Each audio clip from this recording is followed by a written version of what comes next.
தென்னாடுடைய சிவனே போற்றி, என் நாட்டவர்க்கும் இறைவா போற்றி, அண்ணாமலை மன்னா போற்றி, கண்ணார முதல் கடலே போற்றி போற்றி.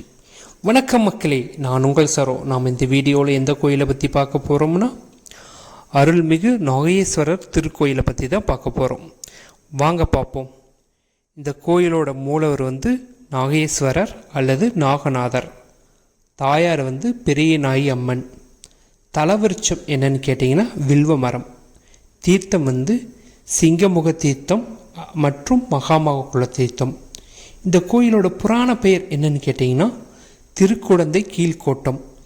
அதே மாதிரி இந்த கோயில் எங்கே இருக்குன்னு கேட்டிங்கன்னா தஞ்சாவூர் மாவட்டம் கும்பகோணத்தில் இந்த கோயிலானது அமைக்கப்பட்டுள்ளது. அதே மாதிரி இந்த கோயில் தேவார பாடல் பெற்ற தலம். மொத்தம் 274. அதே போன்று காவேரி தென்கரையில் 127. இந்த 127 இது 27வது தலமாக விளங்குகிறது. 277 தலங்களில் 90வது தலமாக இந்த கோயிலானது விளங்குகிறது. இந்த கோயில் திறக்கும் நேரம் என்னன்னு கேட்டிங்கன்னா காலை 6 மணி முதல் மதியம் 12:30 மணி வரை திறந்திருக்கும். மாலை 4:30 மணி முதல் இரவு 9 மணி வரைக்கும் இந்த கோயிலானது திறக்கப்பட்டிருக்கும். சரி, இந்த கோயிலோட தலவரலாறு என்னன்னு பார்ப்போம் வாங்க. ஒரு காலத்தில் பூமியை நாகங்களின் தலைவனான ஆதிசேஷன் தாங்கிக் கொண்டிருக்கிறான். மக்கள் செய்த பாவங்களால் அவனால் பூமியை சுமக்க முடியல. உடல் சோர்வு ஏற்பட்டது. எனவே ஆதிசேஷன் திருக்கயிலாயம் சென்று சிவபெருமானை வேண்டினான். உலகை தாங்குவதற்குரிய சக்தியை தனக்கு தரும்படி சிவபெருமானை பார்த்து ஆதிசேஷன் முறையிடுறாரு.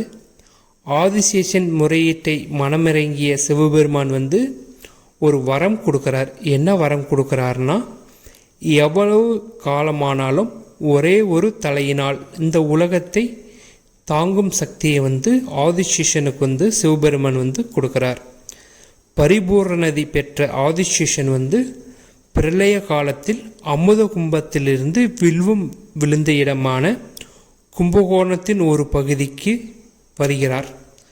அங்கு ஒரு லிங்கத்தை பிரதிஷ்டை செய்து அந்த லிங்கத்துக்கு பூஜை செய்து வருகிறார்.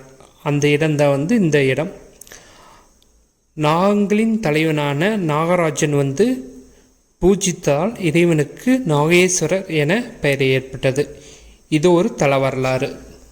இன்னொரு தலவரலாறு என்னன்னு கேட்டிங்கன்னா, பிரளய காலத்தில் பிரம்மா என்ன செய்வதென்று தெரியாமல் சிவபெருமானிட்ட போய் முறையிறாரு. சிவபெருமான் சொல்கிறாரு, உன் கையால் ஒரு அமுத கும்பம் செய், அதனுள் படைப்புக்குரிய வேதங்களை வைத்து தேங்காய் வைத்து மூடி அதன் பின்பு அதன் மேல் வில்வத்தால் அர்ச்சனை செய்துவா அப்படின்னு சொல்கிறாரு. அதே மாதிரி பிரம்மாவும் உலகத்துள்ள அனைத்து மண்களையும் வைத்து ஒரு அமுத கும்பம் செய்து அதனுள் படைப்புக்குரிய வேதங்களை வைத்துட்டு அதன் பின்பு தேங்காய் வைத்து அந்த அமுத கும்பத்தை மூடி வில்வத்தால் அர்ச்சனை செய்து வராரு.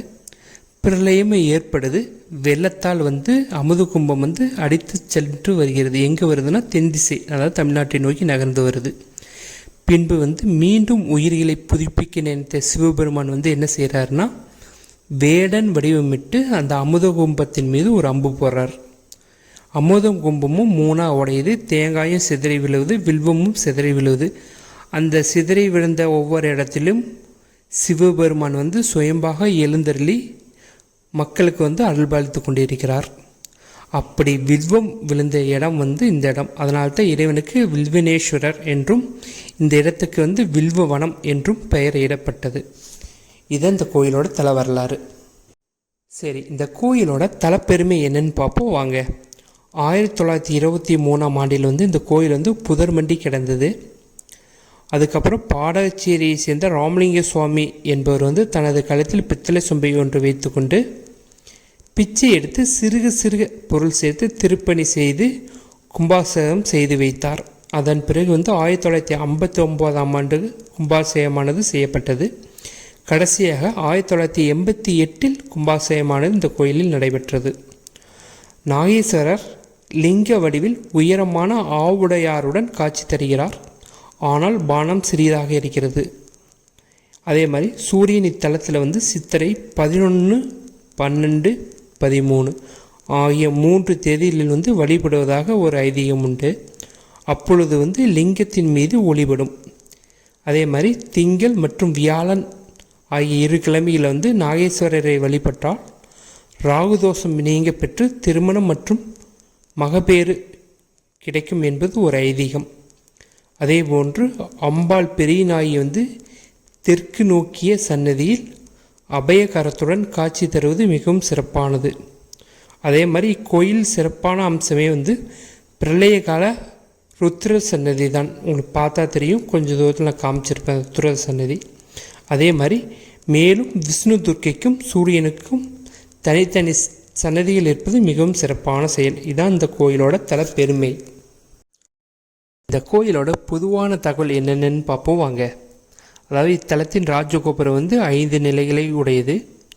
உள்ளே சென்றவுடன் இடது பக்கம் பார்த்தீங்கன்னா நந்தவனமும் சிங்கமுக தீர்த்த கிணறும் இருக்கும்.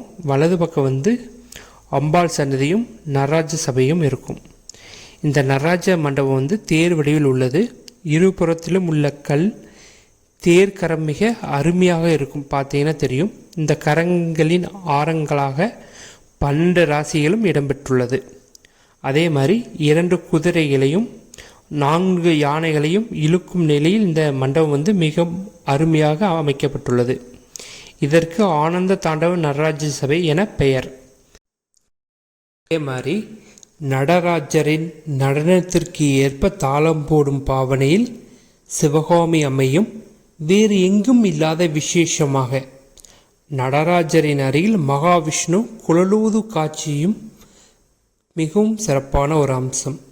அதே மாதிரி திருச்சுற்றில் என்னென்ன தெய்வங்கள் இருக்குன்னு பார்த்தீங்கன்னா காவல் தெய்வமான படைவெட்டி மாரியம்மன், வலஞ்சுனி விநாயகர், ஐயனார், சப்த மாதாக்கள், சுப்பிரமணியர், சப்தலிங்கங்கள், வைத்தீஸ்வரர், சோமேஸ்கந்தர், சண்டிகேஸ்வரர், சிவசோலி மண்டபம், நவகிரக சன்னதி, தன்னூன்றிய விநாயகர், தட்சிணாமூர்த்தி, அர்த்தநாதீஸ்வரர், பிரம்மா, துர்க்கை ஆகிய ஒட்டுமொத்த தெய்வங்கள் இத்தலத்தில் வந்து இருக்குது. அதே மாதிரி இக்கோயில் வந்து ராகு தோஷ நிவர்த்தி தலம். இதை தவிர இந்த கோயிலுக்குள்ளே வந்து மகாகாளி சன்னதியும் எதிரே ருத்ரதாண்டவமாடும் அக்னி வீரபத்ர சன்னதியும் இருக்கும். இந்த 2 சன்னதியில் உள்ள சிலைகளை பார்த்தீங்கன்னா மிக மிக உக்கிரமாக இருப்பது போன்று காட்சி தரும். இது இந்த கோயிலோட பொதுவான தகவல். சரி, இந்த கோயிலோட திருவிழாக்கள் என்னன்னு கேட்டிங்கன்னா மகாமகத்தன்று சுவாமி இங்கிருந்து மகாமக குளத்திற்கு தீர்த்தவாரிக்கு செல்வது வந்து மிகப்பெரிய விசேஷமாக இங்கே இருக்கும். அதை தவிர வந்து நவராத்திரி, திருவாதிரை, பங்குனி பெருவிழா ஆகிய வந்து விசேஷமாக கருதப்படும் இந்த கோயிலில். இதான் இந்த கோயிலோட திருவிழாக்கள். இந்த கோயிலோட பிரார்த்தனை அதாவது வழிபாடு எப்படின்னு கேட்டிங்கன்னா இந்த சன்னதியில் வந்து ஞாயிறு மாலை 4:30 மணி முதல் 6 மணிக்குள் ராகுகால வேளையில் வந்து பூஜை செய்தால் வந்து சகல நோயிலும் தீரும். அதே மாதிரி இறுதி காலத்தில் உண்டாகும் மரண துன்பம் வந்து அறவே இல்லாமல் போகும் என்பது ஒரு ஐதீகம். அதே போன்று ராகு தோஷம் இருக்கிறீங்க இந்த கோயிலை வழிபட்டுட்டு போனால் கண்டிப்பாக ராகு தோஷத்திலிருந்து நிவர்த்தி பெறலாம் என்பது ஒரு ஐதீகம். அதே போன்று ரிஷபத்தின் முன்னிற்கும் உமையொரு பாகனை ஞாயிறு, செவ்வாய், வெள்ளி ஆகிய 3 கிழமைகளில் வழிபட்டால் பிரிந்த தம்பதியினர் ஒன்று கூடுவார் என்பது ஒரு ஐதீகம். அதே மாதிரி பிரியாமல் இருப்பவர்கள் எந்நாளும் பிரிய மாட்டார்கள் என்பது ஒரு ஐதீகம். இதுதான் இந்த கோயிலோட பிரார்த்தனை மற்றும் வழிபாடு. இத்துடன் இந்த வீடியோ பதிவை வந்து நான் முடிச்சுக்கிறேன். இந்த வீடியோ பதிவு வந்து உங்களுக்கு பிடிச்சிருக்குன்னு நினைக்கிறேன். பிடிச்சிருந்தால் மறக்காமல் லைக் பண்ணுங்கள். நீங்கள் போகிற ஒவ்வொரு லைக்கும் தான் என்னை வந்து ஒரு ஆர்வத்தை கொண்டாடும். இன்னொரு கோயிலை போடணும், இன்னொரு கோயிலை எடுத்து பேசணும் அப்படிங்கிறது.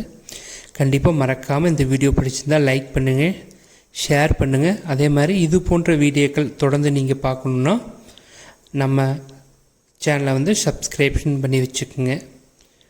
உங்கள் உறவினருக்கோ உங்களுக்கோ யாருக்காச்சும் ராகு தோஷம் இருந்தால் இந்த கோயிலுக்கு கண்டிப்பாக வந்துட்டு போங்க. உங்கள் உறவினருக்கு இருந்தால் வந்துட்டு போக சொல்லுங்கள். கண்டிப்பாக ராகு தோஷத்துலேருந்து நிவர்த்தி கிடைக்கும் இந்த கோயிலுக்கு வந்துட்டு போனால். நீங்கள் சொல்லி உங்கள் உறவினருக்கு ஒரு நல்லது நடந்ததுன்னா அது உங்களுக்கு ஒரு புண்ணியம்தான். சரி, இந்த வீடியோவை இத்துடன் முடிச்சுக்கிறேன். இன்னொரு வீடியோவில் உங்களை பார்க்கும் வரை உங்களிடமிருந்து விடைபெறுவது உங்கள் சரோ. நன்றி, வணக்கம், பாய்.